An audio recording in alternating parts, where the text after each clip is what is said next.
Hello and welcome. I'm Jackie Lockie, your financial planning maestro. This series of podcasts is aimed at existing financial planning professionals as well as those looking to enter the financial planning profession. This particular series of podcasts is focusing on financial planning businesses. We share new ideas and challenge your thought processes to help you improve your service to your clients. We have some amazing guests lined up, helping you look at things very differently. I hope that you enjoy today's podcast episode.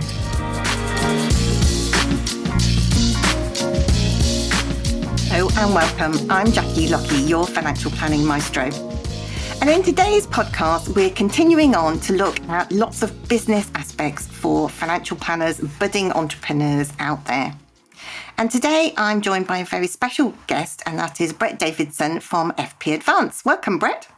Hey, Jackie. Thanks for joining us today on the podcast. And we have got lots of questions. I've got lots and lots of questions to ask you about all sorts of things business related. And I want to delve around in your memory banks and also share some of your experiences that you've had over quite a few years now, isn't it? Helping financial planning firms build more robust businesses. And, you've concentrated quite a lot on smaller financial planning businesses, haven't you? Yeah, I think where we're really strong is we're helping people go from after they've got through the startup phase, one in that next stage of the journey where they're trying to get through $500,000, $1 million, £2 million plus of revenue. I think we're good at giving people a solid start. Yeah. So let's take you right back to the start and ask you about how did you get involved in the financial planning profession at all? And more specifically, how did you get involved in helping businesses develop to be more robust long-term businesses? Yeah, I'll try and keep this short. So I joined the Australian industry January 91. It was George Bush's first Gulf War. I remember that was on the TV. And George Bush Senior. And I was a commission-only insurance agent with AMP. That was horrendous. But I've been recruited by a practice that was pretty forward-thinking. This is the short version. Fast forward a few years, we were, I'll say, early adopters of the financial planning model. It made perfect sense to us. So we sort of changed our business. I got brought in as a partner after a few years of being on my own under that structure. I got invited in as a partner. That I was the succession plan. We changed our business and some headline numbers. We had 8,000, I'll call them clients, but it was names in a database. Probably 5,000 of those were general insurance clients because we had a general insurance practice. The other 3,000 were life and pensions. A couple of years later, we ended up with, that business with 8,000 names turning over about 400,000 Australian. A few years later, like 7 years down the track, we had 250 clients and were turning over 1.3 million Australian. Wow. And that was the transformation, to a financial planning business model. Yeah. I fell out with my business partner on future direction after being there. I'd been there for like 14 years. And then moved to the UK with my wife, who's English. And when I got here, I started to try and find the financial planning community. Now, this was 2004, April 2004. As you know, back then it was a substantial but small group of people in the IFP community until I found the IFP, Nick Cann and the IFP and people like yourself. It was still looked a bit like the Wild West. Once I found the financial planners, I was then able to bring my experiences into that community and they seemed to add value to people who were also on that journey of transitioning from an old school model to a financial planning model. Yes, because I guess we were just post RDR and then post pensions freedoms at that time as well. Later on, I think actually it was pre RDR. Yeah, yes.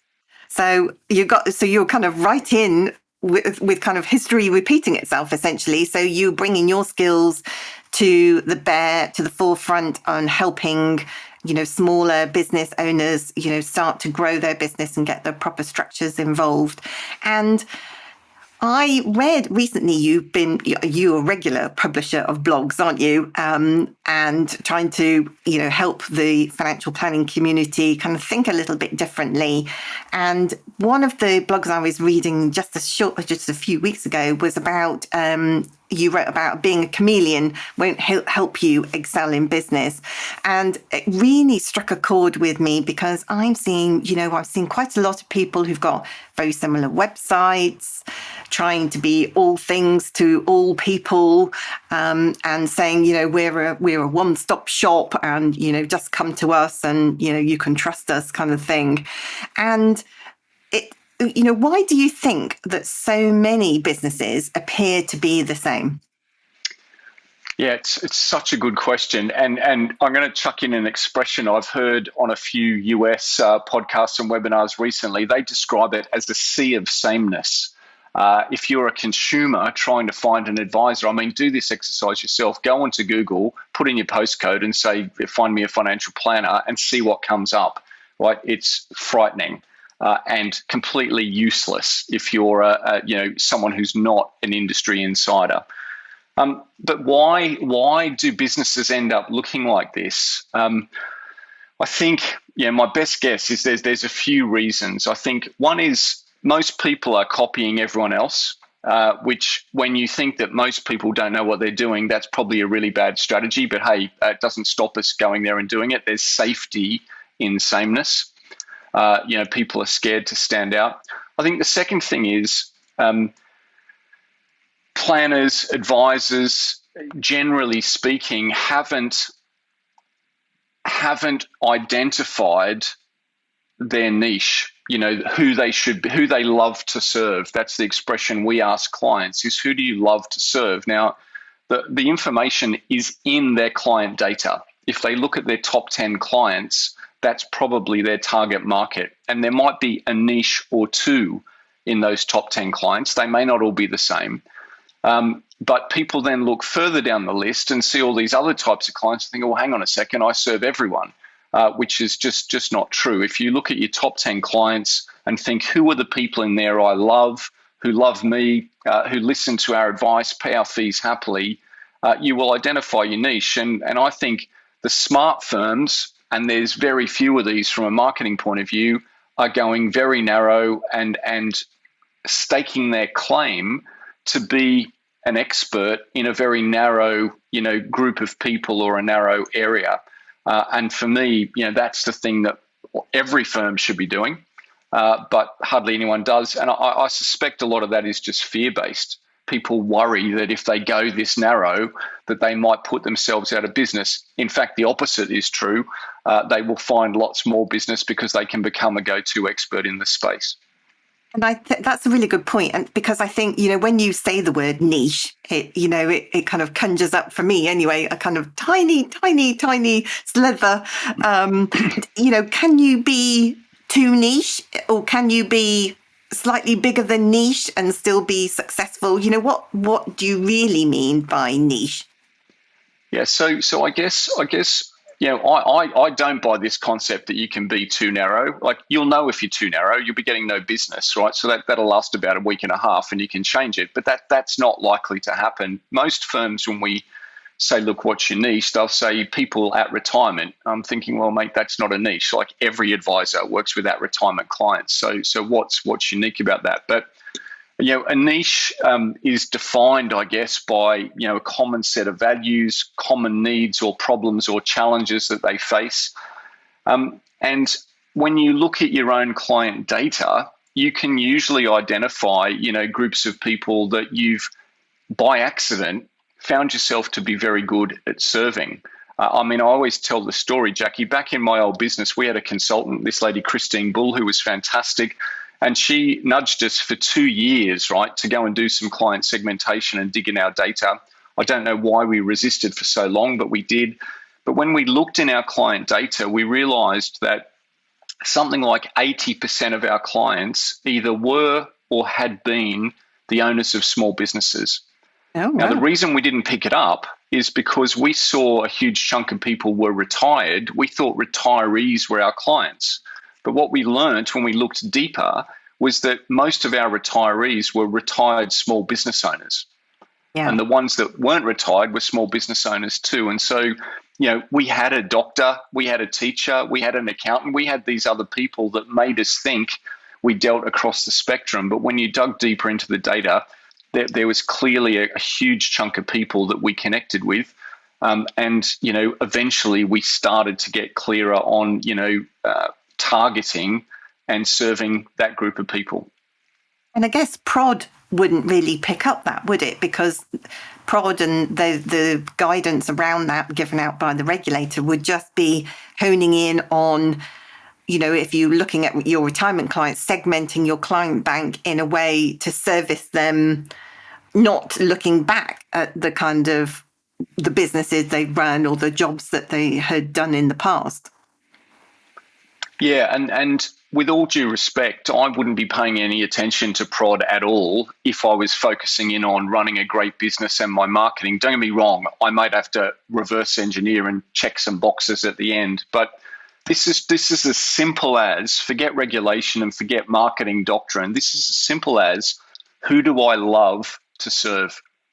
Is there a rump of people, a chunk of people in my client bank? Maybe it's not 80%. Maybe it's just a big chunk that make up 40% of your clients, and the other 60 are varied. But that 40% is clearly a group of people that you connect with, that you understand, and you by now probably know lots about their pain points and their challenges. Could that be something that you niche around and focus your marketing around? Because generic marketing just does not work. Yeah.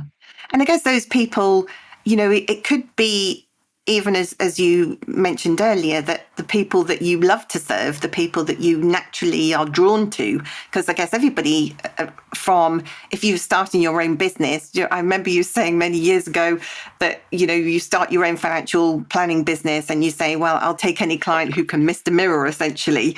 And then you've got to kind of move on from that. And this is about, being harsh and, that reality that you've got to look back and say, okay, well, that was then, but this is now. And in order to have a successful or build a more successful business in the future, then I'm going to have to be more focused in what I'm doing. Yeah, and I think this is an important distinction you've highlighted there. Like if you've just started up or you're in that first phase where really you are fighting for survival, then take anyone, right? That's the advice. Just get through that phase. But I think you're right. Further down the track, and this is a message for people who are focused on trying to be more successful. And I'm going to say this in a holistic way. Yes, that will entail financial success, but it's about being fulfilled. It's about becoming an expert in an area. It's about running a business that's neat and tidy so that you can have some lifestyle as well. Then I do think you have to choose, who am I going to serve? And that might well mean you've got to let go of some other people that are decent, lovely people. You love them, they love you, but you're thinking, you know what, this does not fit where I'm going. Now, there'll be lots of advisors who are going, Brett, I don't want to do that. And I respect that view. So I think the message we're talking about today is for the others who are going, you know what, yes, I do want to push on. And I've got some ambition and I want to keep going further and create something that's different and better than that. But if you don't want to do that, then there's no need to do any of the stuff we're talking about today. Yeah. So horses for courses. And it may be that, as time goes on, if you're at a different stage of developing your business or even, starting your business at the moment, that these are things to think about, to still have in your mind that you might not need now in your armory, but you probably will need in the future if you intend to build a bigger business. I guess some people, I can think of a few financial planners out there who kind of work in their business, not on it. So I guess if you're in your business and you're serving the people you like anyway, then that's okay, isn't it? Yeah, I think look, it's got to be okay. Everyone's got to do what floats their boat. And I think your point about this may come up down the road for many people. So you could be in that place where you're saying, man, I'm as happy as Larry doing what I'm doing, serving all these people. That's great. But typically, the reason this issue comes up, and it's where the people coming through our Uncover Your Business Potential program start having to address this, like it or not, is that you're a victim of your own success. You end up with so many clients that it becomes unworkable, and it either means hiring a lot more people and advisors, which most people, small business owners who are trying to find this balance of life and success don't always want to do. And so the other option is then you've got to get a bit clearer and a bit more focused about who you serve. And so I think eventually this issue sort of slaps you in the face, even if you choose to ignore it. And I wonder whether the pandemic has highlighted this issue for a lot of people, because there's probably quite a lot of financial planners out there who've been working all the hours and then, having to work at home, spending more time at home, has made a lot of people kind of press the pause button, hasn't it? And reevaluate the quality of their own lives. Yeah, I think so. And again, I think the pandemic's just another poke in the ribs, perhaps, for that. I think it's got us certainly thinking, all of us thinking about that. But there's, Jackie, there's so many issues will come up in your business life as you hit whatever your next ceiling of complexity is. The answers at that next level are rarely the same as they were at the previous level. And that's the challenge of being in business, is you're having to come up with a new approach and a new strategy, a new structure, new staffing requirements, new tech requirements to crack that next level, or otherwise you just stay stuck, in a difficult place, if you don't solve those issues. Yeah. So one of the other things that you wrote about in your blog was to have your own point of view in business. Tell us about why you think people should do that. Yeah, I think this one is just to make your marketing life easy, and people want to know, people want to connect with people that sort of see the world the way that they do. And I guess, social media, for better or worse, has driven that trend, hasn't it? It's easy to find people you love and hate online, but people are looking for people to connect with like them. And in marketing, if you're not a natural, controversial attention seeker, as an example, there's some people who are really good at that. I don't say that disparagingly. I just say there's some people who seem to be able to own that space and attract, millions and millions of people who love their controversial way of being.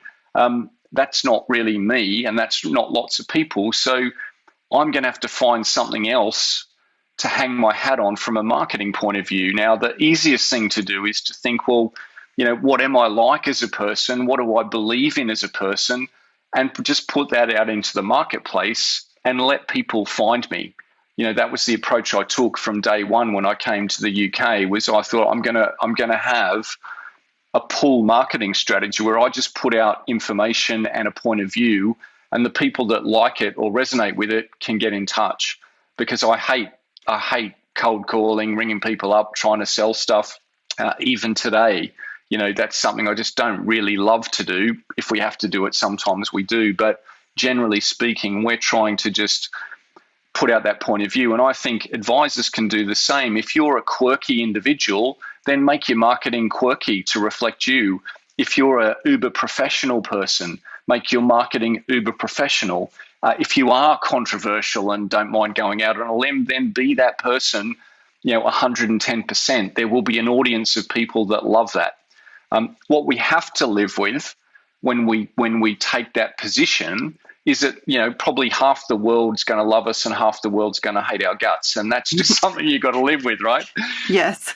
And I guess but for some people, I think a lot of financial planners came to this profession to help people. And that actually is quite a big psychological hurdle to get over, isn't it? Because, we want to help everyone. We want to help as many people as we can. So to steer your business and your marketing strategy to basically annoy up to half of the people who might see it is quite something to be able to take takes quite a lot of courage, I think, to be able to take that step.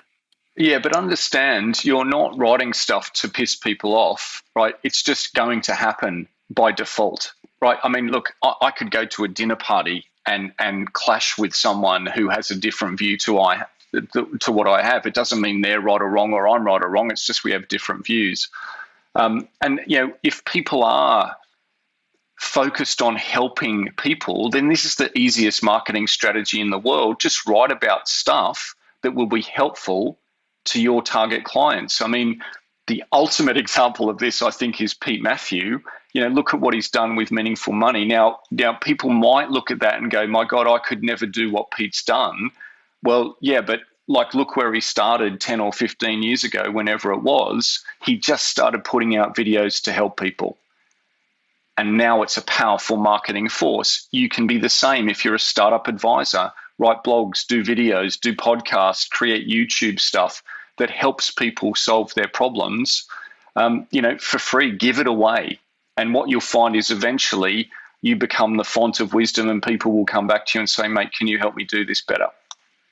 And that leads me on nicely to ask you about creating your own content, because I know you are on record as saying that financial planners should spend a sizable part of their week creating their own content rather than subcontracting it to another marketing firm.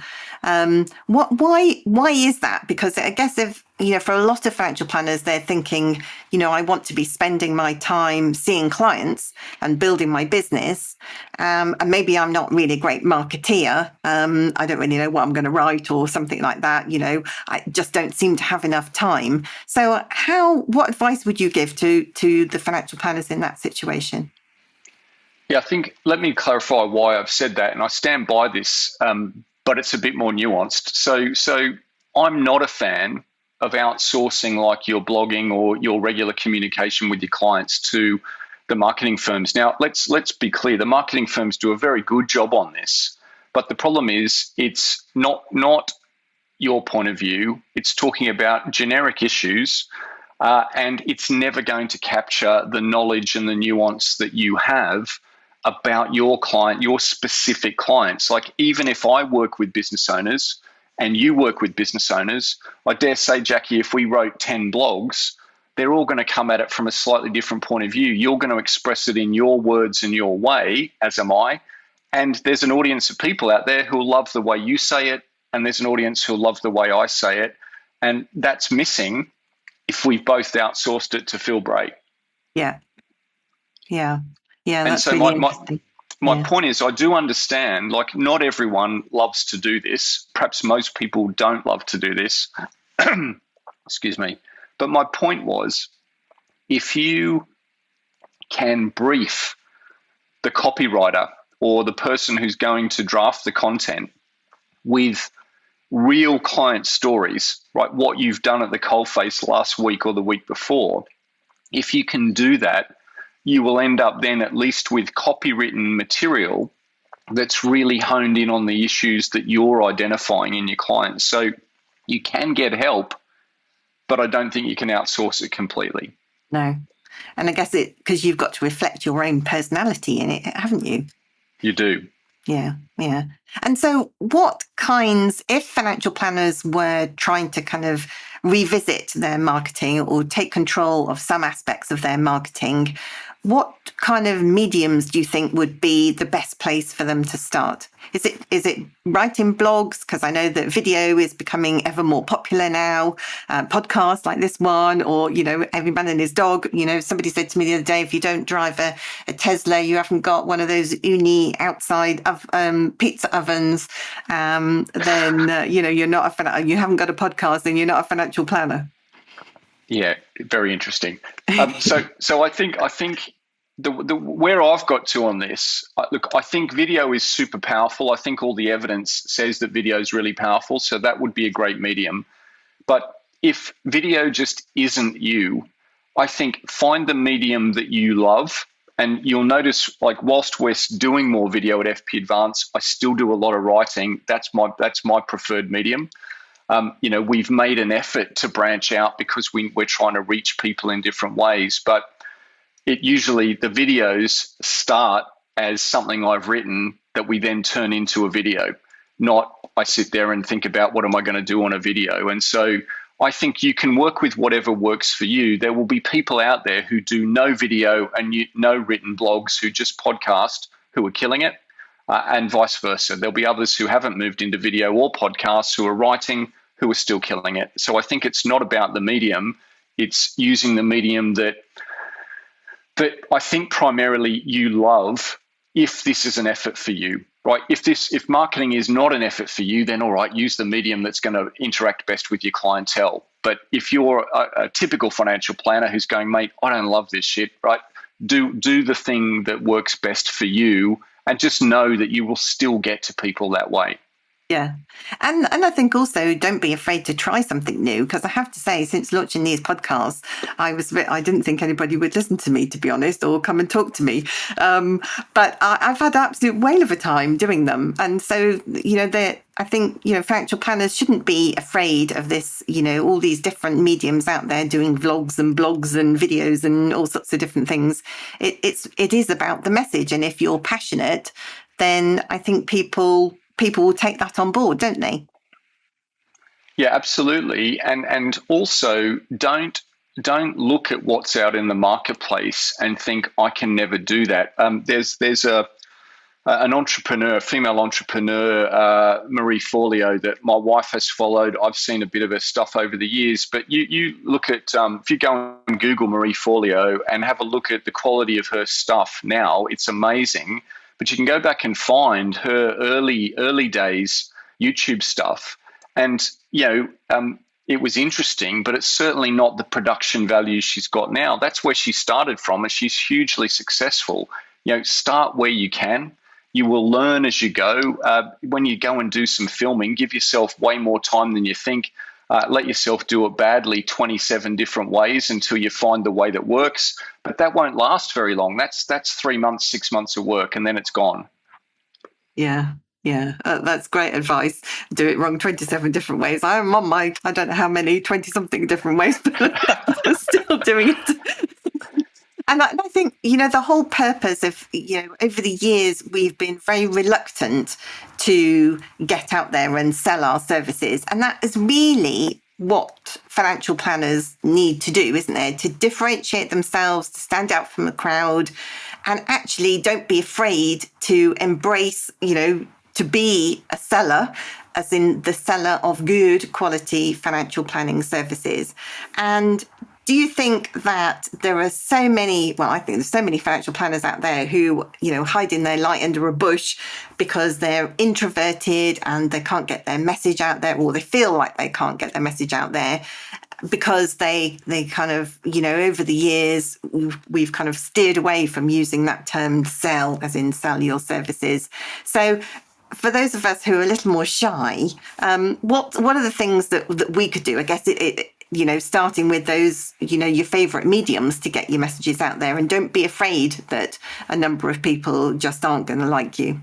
Yeah. And like part of this is a personal growth exercise. I don't think anyone, well, maybe that's not true. Maybe there's a few, but I think the vast majority of us in the financial planning community are not naturally looking to run out there and spruik our wares to the public. But again, I think if you don't think sales, think helping people. Right? This works for financial planners because that's what we're good at. Think helping people, think putting out information that will be valuable to people. Right? That's marketing.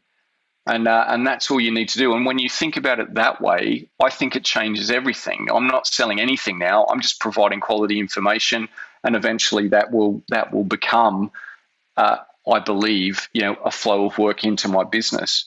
But I think, look, the other thing, if you're a bit introverted, and this is where you could go and buy some help from the marketing people out there, is let your clients do the talking for you. Like even now, most clients could explain financial planning better than most financial planners. And that's just because we're too close to it. It's very difficult to define. It's very difficult to explain. But when your clients get recorded on a video or a podcast talking about the value they've received, it's it's the subtext of that. It's the way they say it. It's the enthusiasm and, I don't know, the love with which they express how valuable what you did for them was. That's what makes the sale for other people to think, you know what, this sounds great. I don't know exactly what it is, but I'm going to go and check it out. And so you can get the marketing firms to help you do that. You can just give them some client names. You can introduce them, and the marketers will go and do the interviews, the recordings, and package all that up for you. And I think that's another way to not have to do loads of that yourself. Yeah. And I guess, they're genuine voices, and you can tell whether they're actors or genuine people, can't you, in those kind of videos? Absolutely. Yeah. So we're coming up to the end of our conversation, although we're definitely going to have more conversations, I'm sure. But can you give us 2 or 3 tips for those people who want to develop their financial planning businesses and make some serious headway? Now we're coming out of the pandemic. Everybody's kind of, chomping at the bit to get stuff done. And where should they prioritize their stuff to get done to be more successful for the future? Look, my belief, and I guess it's why I do what I do, but my belief is if you want to be really great in financial planning and you want to make an impact, then you have to become a great business person. Most planners out there are already pretty great planners, but you can be a great planner and get stuck at 200,000 of revenue and not really be making a massive impact in the world. It's not that there's anything wrong with that if that's what you want to do, but if you're stuck there by default, that sort of eats me up a bit. I see good planners stuck at 300,000 or 500,000 or 700,000, and they want to do more. They want to make a bigger impact. The way to do that is to become a great business person, and you've just got to learn some skills. They're not difficult, but you have to master those skills if you want to be able to then unpick your own problems in the future and keep breaking through to those next levels. And you look at firms like Carbon Financial and Paradigm Norton, Cooper Parry, these places.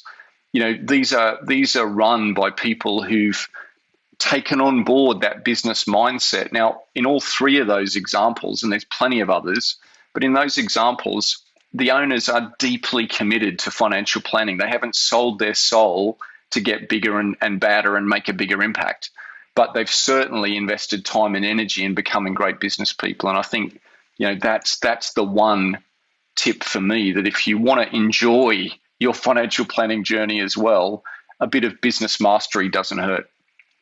Where would you start doing that? Some good books?